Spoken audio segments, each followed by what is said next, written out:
Hello everyone and welcome to another video. Today we are going to take a look at a peculiar piece of gaming tech that I've been curious about for a while, and thanks to a generous birthday gift, I finally got my hands on it.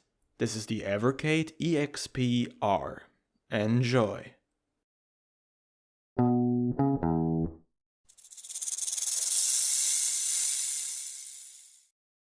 Evercade is a brand that I first noticed in 2020. They aimed to create a cartridge-based retro gaming console with official support from classic game companies like Atari, Taito, Namco, and many more.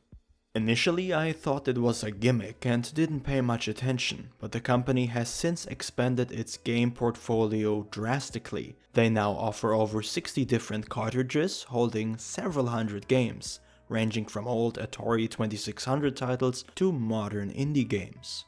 But that's not all. Evercade also offers several different consoles to play their cartridges, from arcade cabinets to home consoles and of course handhelds, which is our focus for today.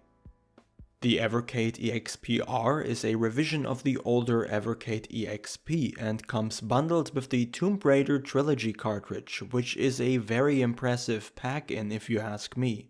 The handheld is roughly the same size as a Switch Lite and features a D-pad, 6 face buttons, 4 shoulder buttons, and 3 highlighted Start, Select and Home buttons.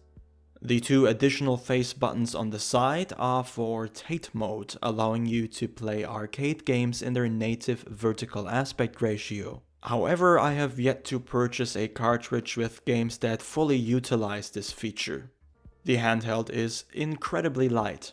The buttons, while adequately responsive, are a bit cheap and hollow. The screen has an 800 by 480 pixel resolution, which creates a sharp image on a small screen like this one.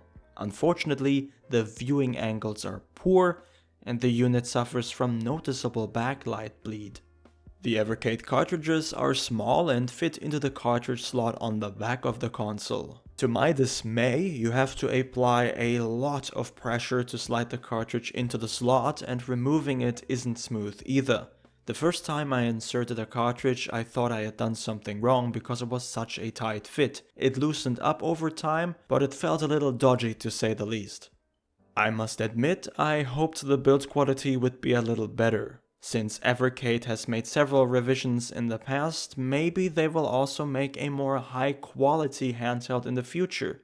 But at least the EXP-R is very affordable, so there's that to consider. Playing games is straightforward. You just slide in a cartridge and start playing.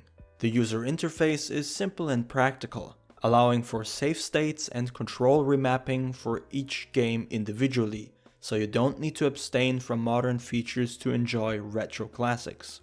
The console can connect to Wi-Fi to update itself, but there is no Bluetooth connectivity.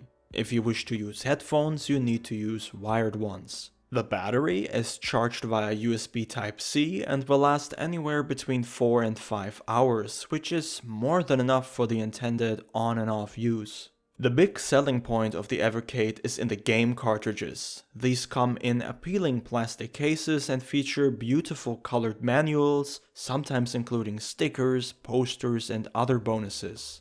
They are clearly meant as collectibles, and some out-of-print cartridges are becoming quite expensive on eBay. The cartridges typically feature more than one game and have distinct themes, usually centered around a developer or a specific genre. It's true that you could play all of these games on an emulator, but then you wouldn't get that distinct dopamine hit from handling physical media. I've played several games in the last week or so. Xenocrisis is an intense arena shooter where you control battle-hardened marines on a deadly mission to confront an alien menace. The game has 7 really hard stages, but is a lot of fun to play. Tanglewood is a beautifully crafted puzzle platformer following a fox-like creature named Nim, who must navigate a dangerous forest filled with predators and mostly puzzles. It's a truly gorgeous game that I probably wouldn't have discovered otherwise. Astabros is a roguelite adventure where you battle through procedurally generated dungeons. There are 3 very different characters to choose from, making it quite replayable. Good Boy Galaxy is one of my favorites so far, and it's a vibrant sci-fi platformer where you help Maxwell the dog explore unfamiliar worlds and make new friends along the way. It's very easy compared to some of the other games I mentioned, and is a great choice for casual, short play sessions. As I said before, none of these games are exclusives. There are several different ways to play them, from emulation to Steam ports on PC to console releases, you name it. The only real benefit, if you want to call it that, is the cartridges themselves, which make for a fun collectible. This is the real selling point here. Now, would I recommend the Evercade EXP-R for someone who simply wants to play a few retro games or some of the indie games I mentioned? No. I think there are more practical ways to play, including hardware that is more comfortable and capable.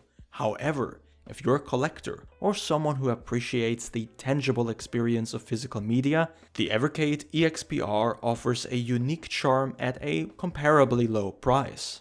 The joy of unboxing a new cartridge, flipping through the colorful manuals, and discovering hidden gems both old and new is appealing, no question about it. But whether that makes it worth to you, I really can't say.